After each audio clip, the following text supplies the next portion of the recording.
When I first got into PC gaming years ago, there was one brand that sat atop the throne: Logitech. This company innovated with some of the greatest mice releases of all time: the G403, 502, and the G Pro Wireless, which revolutionized the wireless experience, setting the bar for the rest of the industry. 2024, something has changed. It seems like Logitech has just quit trying. I'm not sure if this is because people in leadership have moved on to other things, or if the well of ideas and innovation has just run dry. But it is very clear that in 2024, Logitech is no longer the frontrunner when it comes to gaming tech. Before we dive into the review of the decks, let's have a quick chat about Logitech lately and why people are so disappointed.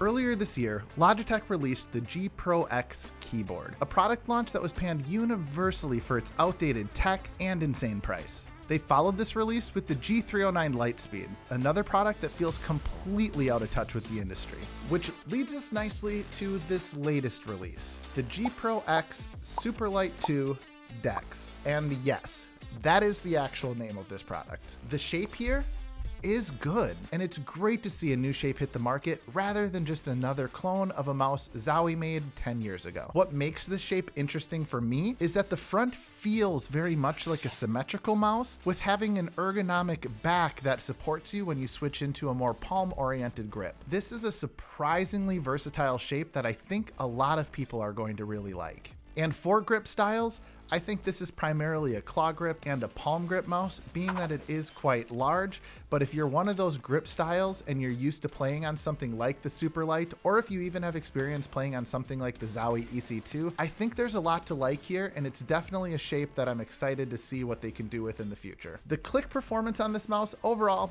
is fine, but the feeling of them leaves a little bit to be desired, in my opinion. The main clicks feel very hollow, and the side buttons, well, we'll talk about those in a minute. I think what contributes to the overall hollow feeling of the clicks is the height of them, as well as the thin material used on the whole mouse overall. Comparing the clicks on this to my Viper V3 Pro, or even my original Superlight, I vastly prefer the clicks on those other mice over what's found on the decks. The thinner shell of this mouse, though, does contribute to a pretty low weight considering the size that this mouse comes in at. It weighs just 58 grams on my scale, but it also leads to a slightly less premium feel overall, and there's quite a bit of flex on the sides as well as the bottom of the mouse. Other mice that I have that have had similar flex did develop creaking over time. I can't speak to the long-term durability of this mouse since I've only had it for a short while, but it is something that raises some concerns for me. So getting back to the side buttons, the ones on the decks feel very mushy.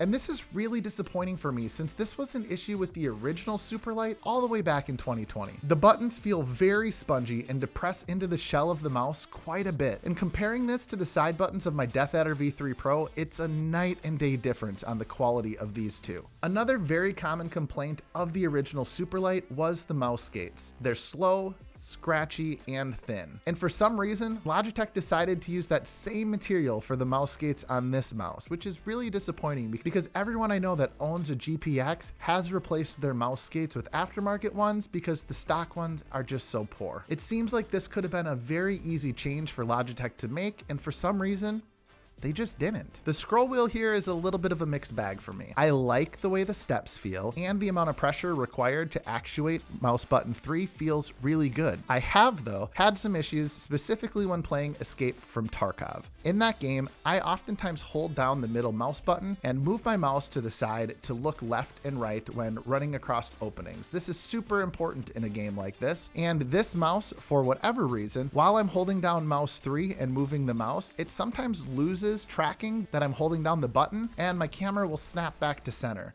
I'm not sure if this has to do with me accidentally letting up the pressure on the scroll, or if there's some kind of tech issue inside, but I don't have this issue with any of my other mice. When it comes to the sensor performance of the decks, this is an area that I have had some issues, and they're pretty serious in my opinion. I oftentimes play on glass mouse pads, and I've had several instances where the mouse has spun out on me. For those unfamiliar, a spin out is where your mouse sensor will lose tracking, and it often results in the mouse just randomly pointing in some direction, oftentimes the ceiling. There is an option in the Logitech software for setting your gaming surface. I've tried with this mode on and off, and it doesn't seem to have resolved the issue for me. I still have intermittent spin outs with this mouse, which ultimately leads me to the price.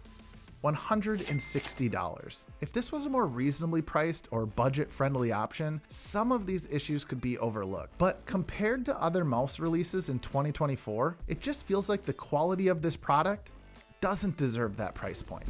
I think the shape here is pretty great and a lot of people are gonna like it, but a company as large as Logitech with the resources that they have at their disposal had an opportunity to make something awesome and they really just missed the mark. This mouse feels like it should be priced at $59.99 rather than $159.99. If the shape of this mouse works for you, it's not a terrible product, but it is a terrible value. Hopefully someday we can see a revision of this product where Logitech really buttons up the quality and dials in the details. For now, I would wait for a discount on this if it is something you're interested in picking up.